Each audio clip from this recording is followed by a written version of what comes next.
এই হামলার পেছনে নানান ধরনের দূরভিসন্ধি আছে।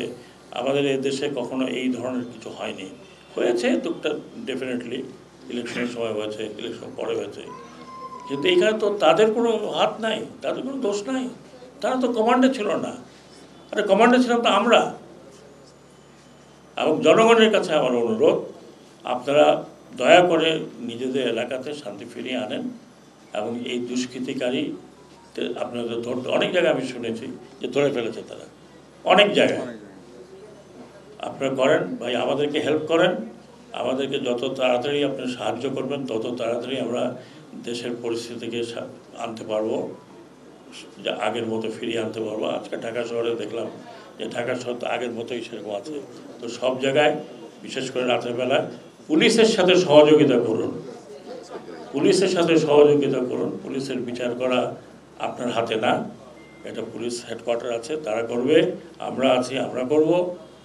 আইন আদালত আছে, করবে। যদি যারা অতিরিক্ত কিছু করেছে তারা ডেফিনেটলি শাস্তির আওতায় আসবে, কিন্তু আপনারা করবেন না প্লিজ। আমি অনুরোধ করছি, আমি হাত জোর করে অনুরোধ করছি।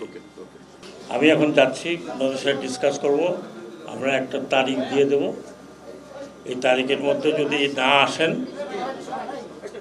একটু শোনেন, এই তারিখের ভিতরে যদি যে পুলিশ সদস্যরা যদি না আসেন, আমরা ধরে নেব দে আর ডেজার্টার। এবং আমার কাছে অনেক মেকানিজম আছে তাৎক্ষণিকভাবে এই যে ঘাটতিটা এটা পূরণ করার, অনেক মেকানিজম আছে, আমি এখানে উল্লেখ করতে চাই না। উইদিন 7 days আপনি দেখবেন যে এই ট্রেইনড ম্যান পাওয়ার পুলিশে চলে আসছে।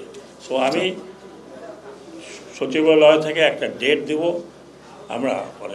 আমি বলতে পারি, আমি আবার ডিক্টেটরের মতো মনে হয় নাকি? আমরা মিলে একটা ডেট দেব, সেই ডেট মধ্যে যদি জয়েন না করে দে উইল বি ডেজার্টার।